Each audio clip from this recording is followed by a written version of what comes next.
I think this is a news article from, if I'm not mistaken, from the Philippine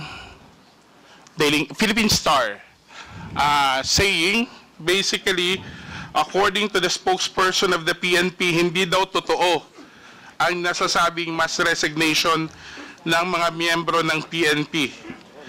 Tiyak po ang pagkakasabi na walang isang miyembro ng PNP ang nagbitiw mula sa kanilang posisyon pagkatapos ng pagka-aresto ni President Duterte.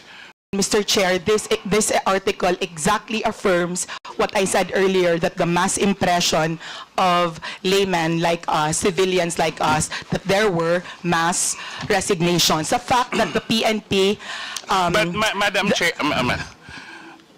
Mr. Chair, you just said, yet you do not share lies on your post, sir, diba? Sir, I shared, ano tawag? Mr. Chair, that's what I said. Kaya ako nag-include ng daw, these were impressions. The fact, sir, that our PNP had to write a press release means kami na hindi kami, wala kaming statistics.